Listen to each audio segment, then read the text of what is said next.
Hello guys, I'm going to speak to you this time about a growing region that is not spoken about often enough, I don't think.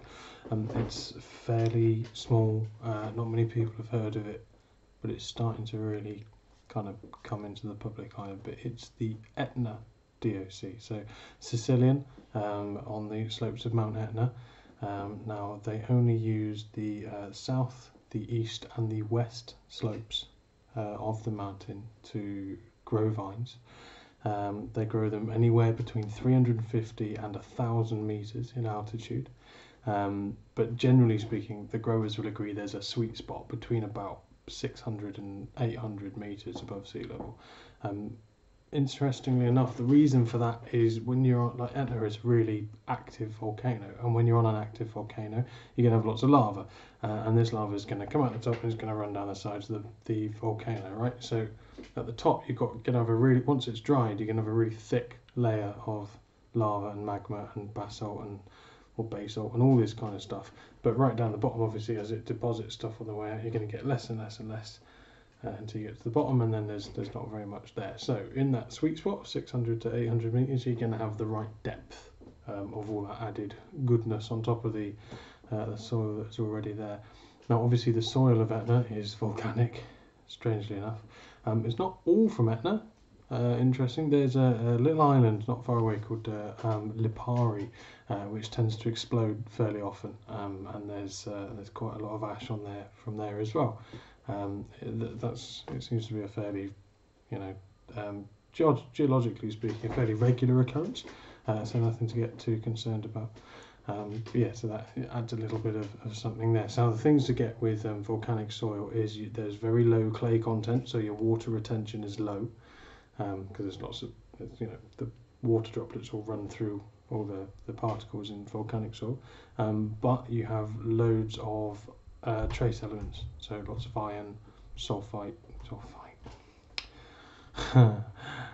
sodium, calcium, potassium, manganese, all these good stuff that's going to make an interesting wine if it's terroir based, or if the winery is intent on making an interesting wine. Okay, so they only use indigenous grape varieties in Etna. No Cabernet Sauvignon here. It's all kind of Nerello Mascalese.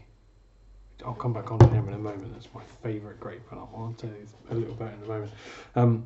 What makes Etna really odd as well is it is the area of Italy that has the highest rainfall, and that's got nothing to do with where it is in Sicily.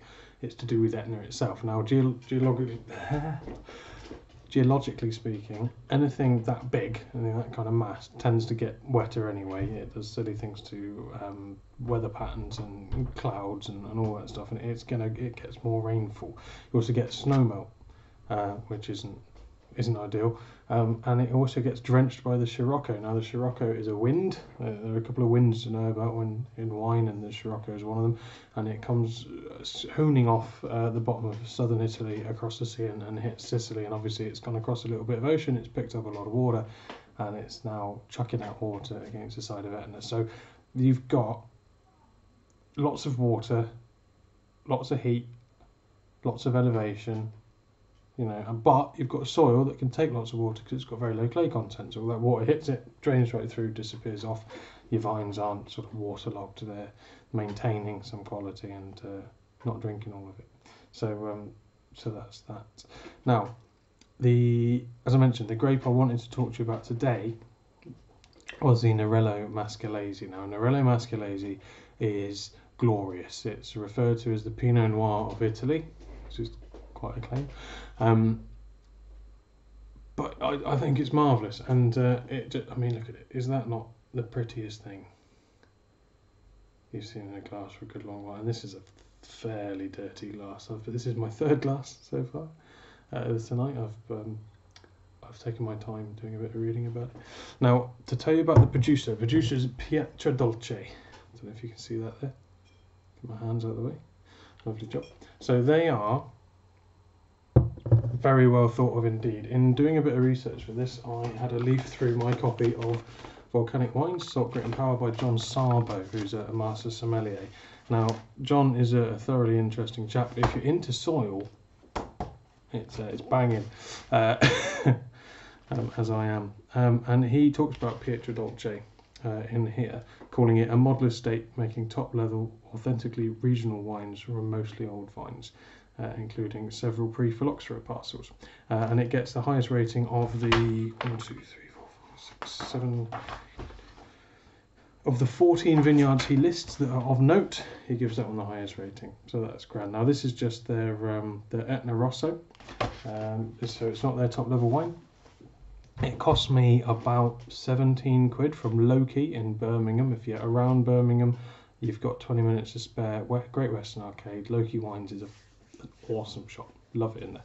And I went in and I said to the guy, I want a Nerello Mascalese for 10 to 20 quid that's good. Find me a bottle, I'll just pay for it and I'll go. And he came up with this, and it is superb. Now, I love Nerello anyway. I was at the Decanter World Wine Awards in April, the judging week. I wasn't judging, I was a runner. But I did do a blind tasting with a master of wine who said to me, here's an Italian Gold, what do you think it is?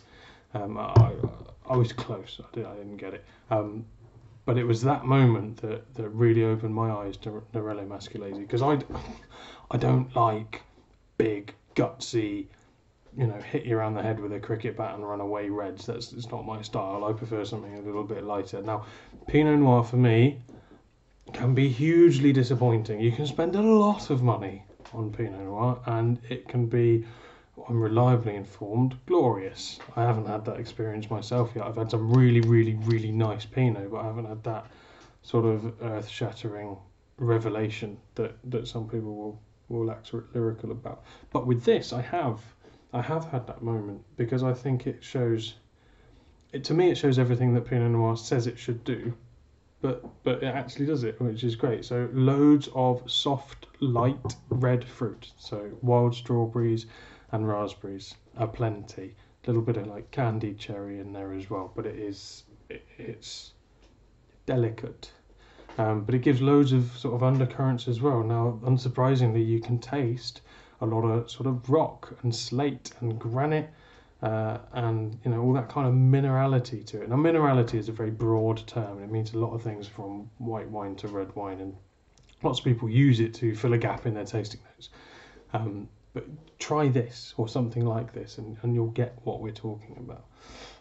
But when I opened this yesterday, and I had a tiny glass out of it then, and that was full of cranberry and rhubarb and cinnamon and all these kind of sharp red flavours, but they're all bundled up beautifully in this sort of medium to light bodied red.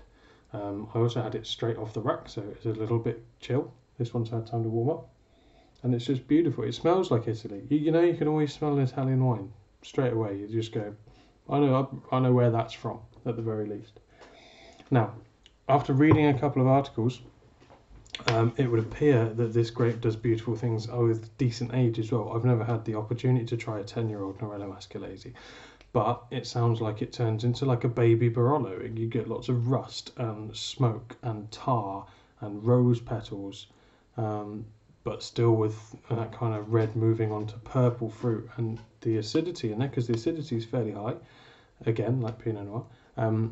Even at the kind of age of 10 years, it's still got glimpses of freshness and brightness coming through. And that, for me, is what makes a great red wine. Something that is interesting without being heavy, doesn't rely on weight or oak or power or alcohol to make you go, wow. It goes, these are the things I can make you taste. And you go, oh, okay. And that, strangely, on the whites, I like opposite. I love a massive oaky Chardonnay that is... It's like chewing on a plank. I'm strange, all right? That's what I like. So again, Nerello Mascalese.